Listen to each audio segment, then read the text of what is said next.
Hello everyone, this is Newman with 910 Airgun Tuning and Repairs. Today I will be going through the complete disassembly of an FX Impact X. As you can see, I've already removed the barrel to make disassembly easier. First, we will remove the bottle in order to relieve pressure from the gun.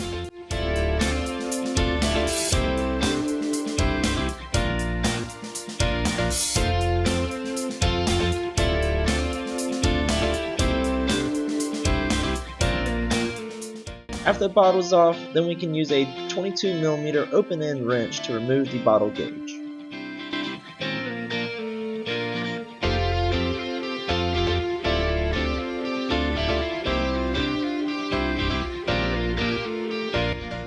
Next step will be to remove the scope rail and cheek rest. You will need a 2.5mm and a 4mm Allen key.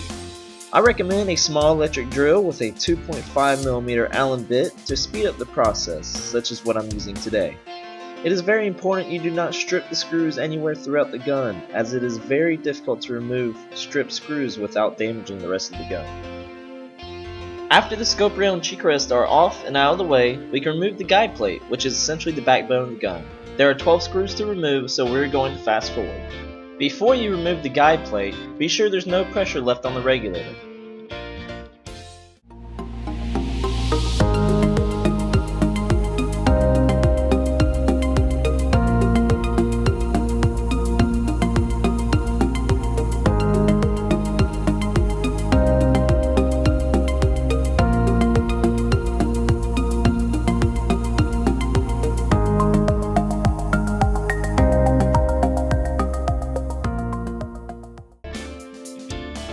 Once the screws have been completely loosened, I have found it easiest to remove the plate and all screws in one motion. Be sure to do this carefully, though, to avoid damaging any of the threading for the screws or inside the actual gun itself. Now that the guide plate is off, we can remove the front barrel support and the cocking assembly.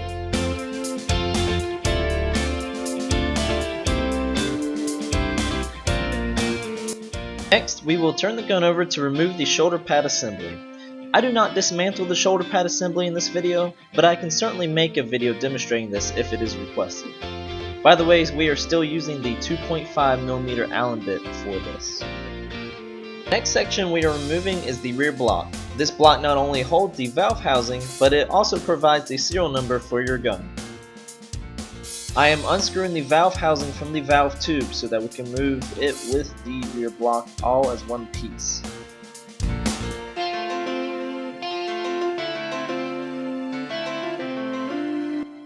Now the rear block and valve housing are out of the way, we will remove the valve adjuster assembly. This consists of the valve adjustment knob and the valve adjustment housing. The valve adjustment knob is simply unthreaded from the housing, and then you will need to use an 11mm wrench to remove the housing from the action of the gun. The valve adjuster housing is made from aluminum, so it is very easy to bend or scratch.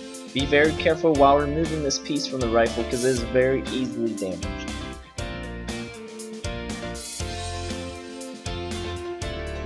Now we have access to the valve pin assembly. For the removal of the valve pin assembly, we will need 2 pairs of vice grips. I only have 1 pair at my desk, so I need to go grab an extra pair.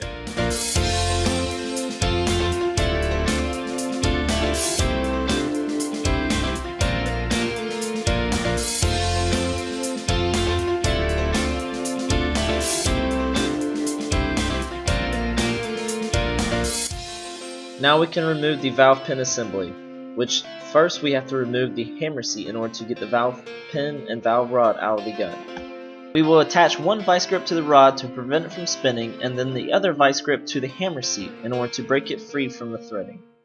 Make sure the vice grip that is attached to the valve rod is tighter than the vice grip attached to the hammer seat, because you want to make sure that the valve rod does not spin. If it spins with the vice grip on it, it will scratch the valve rod and you will have to polish out the burrs. Another tip is to either set a towel or else a soft material between the bottom vice grip and your action so that the vice grip does not scratch on the action. Once the vice grips are securely fastened, you can start unscrewing the hammer seat from the valve rod.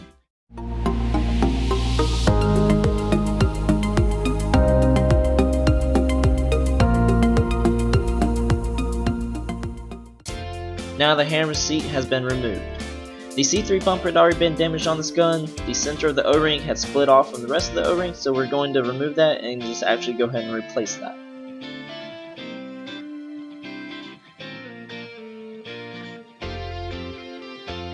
Now that the C3 bumper has been removed, we can clean the threading where the Loctite had held the hammer seat into place. This is best done with a brass brush because it will not damage the steel threading.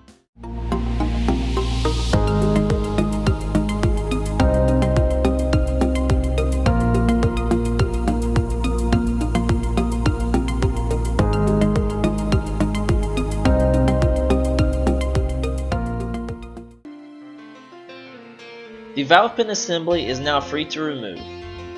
Once you remove the valve pin assembly, the valve tube can be removed.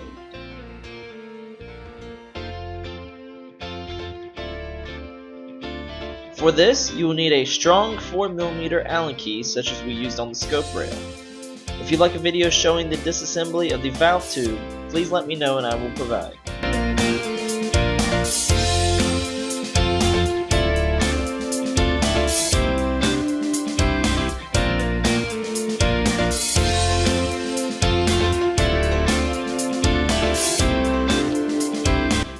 Also, since the valve pin assembly has been removed, the hammer components can be removed. This is the hammer, hammer spring, and spring guide.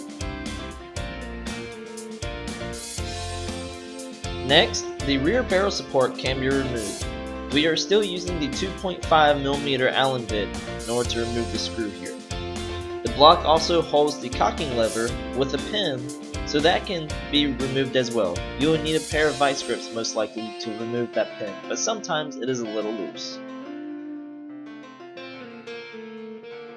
When you get to this point, you can remove the pistol grip that is on the gun. You will need a long 5mm Allen key in order to reach the screw in the bottom.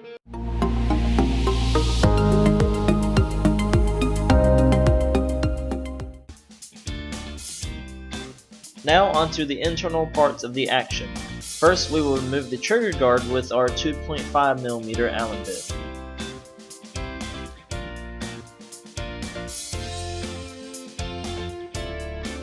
I recommend doing the same thing we did with the guide plate, as in leaving the screws inside the piece so that we know which screws go to it later on during reassembly. Next, we can take a 14mm open end wrench and remove your inlet valve assembly, otherwise known as your Foster Quick Connect. Generally, this part is on very tight, but there is no Loctite involved.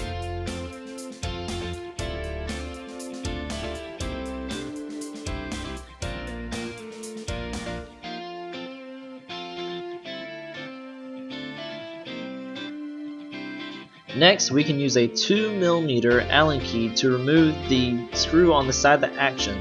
This acts as a plug to plug a hole used during the milling process.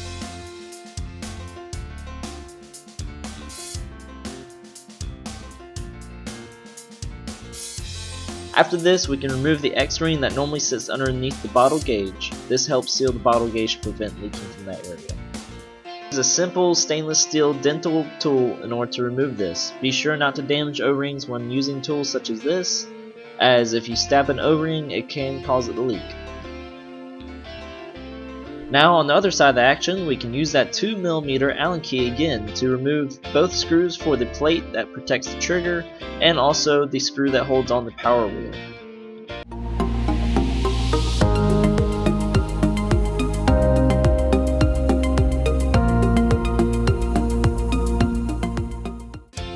Most of the time whenever you remove the power wheel, the little steel ball that helps it go click is actually stuck to the bottom due to the lube.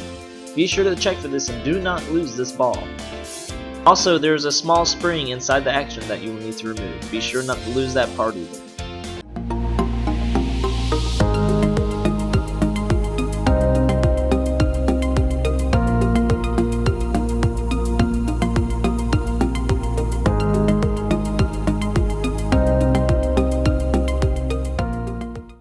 You now have access to the trigger and the safety. You will need the 2mm Allen key in order to remove the safety. You simply unscrew the screw, you pull the safety out the other side, and be sure to catch the spring and ball that make it go click, as mentioned before.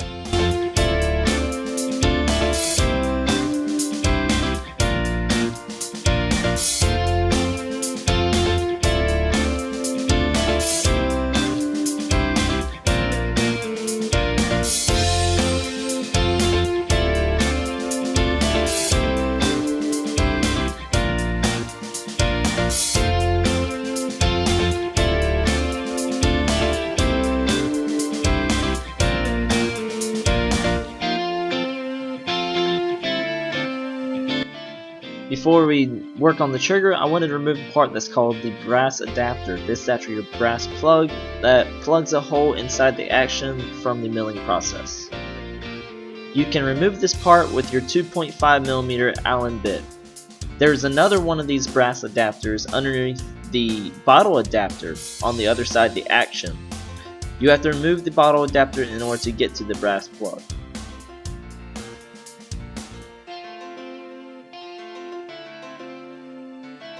Now we will start on the trigger. First, take a pair of your vice grips and grab the first couple of pins that you can reach with that. You will need a smaller pair of force nips in order to reach the other pins. I will show you how to pull the pins out in this video. When removing the pins, it is recommended to go from left to right. That way you remove the trigger assembly before you remove the trigger catch.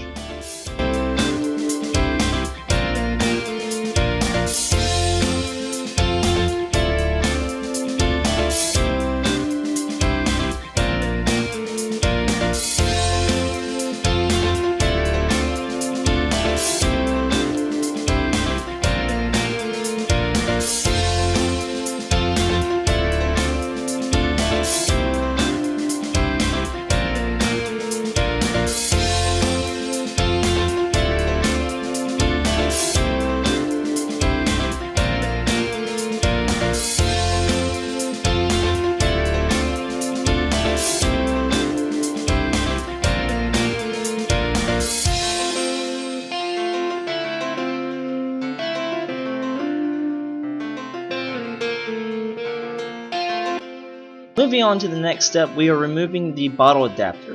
It is heavily Loctited on, so you will have to heat it up a good bit with either a heat gun or else a blowtorch, such as I am using. One of the ways to get this off further is to use a 24mm open end wrench.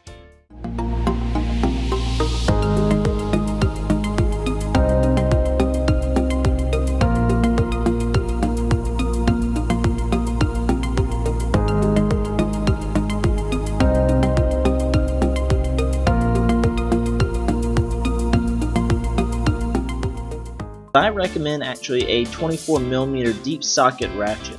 That way you're able to get more torque on, you have less possibility of slipping off. Even with this method, you might have to use a rubber mallet in order to help give you the extra leverage you need to break it free.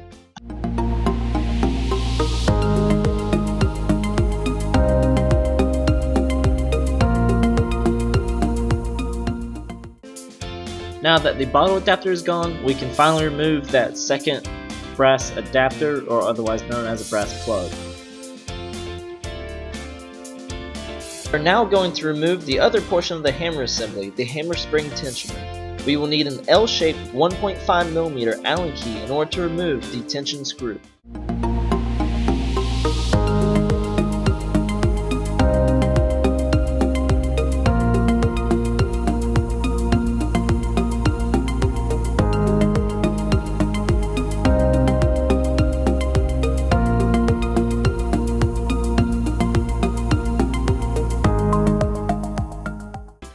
Once the tension screw is removed, you will now need a 2mm Allen key in order to remove the screw that attaches the slide bar to the actual internal piece that adjusts the hammer spring tension. This screw will have Loctite on it, so you will most likely need to heat it up in order not to strip it out.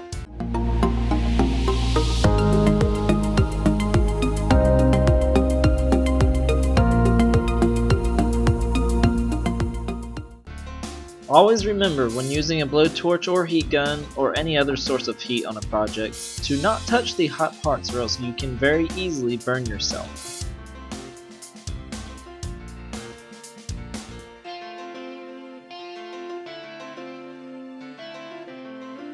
Now that we have backed out the screw, we can pull the slide bar out and you can see where the Loctite was. Now that the hammer adjuster slide bar has been removed, the spring holder will now fall out. Last but not least, we will remove the regulator from the action. First, we will take a 2.5mm Allen key to remove the regulator screw. It is not fully threaded, so you may need to pull it out with a tool or with your fingers.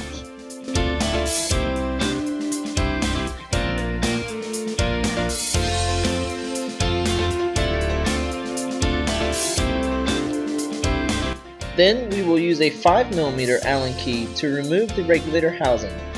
Unlike this occasion, the regulator piston and washers are normally stuck into action after removing the housing. These can be removed with force nips or with Ernest Rose regulator tool.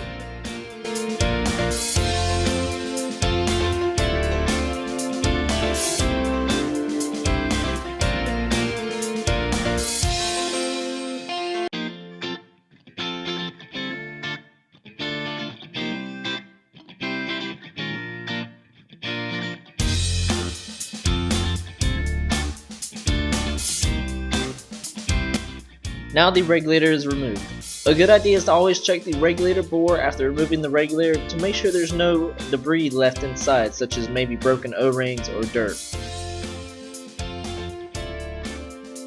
And there we have it. The Impact has now been completely disassembled. If you have made it this far in the video, thank you very much for watching. If you have any questions or suggestions for future videos, please reach out to me. I can be contacted on Instagram at 910airguntuner or by email at 910airguntuner@gmail.com. I hope you enjoyed. Please like and subscribe.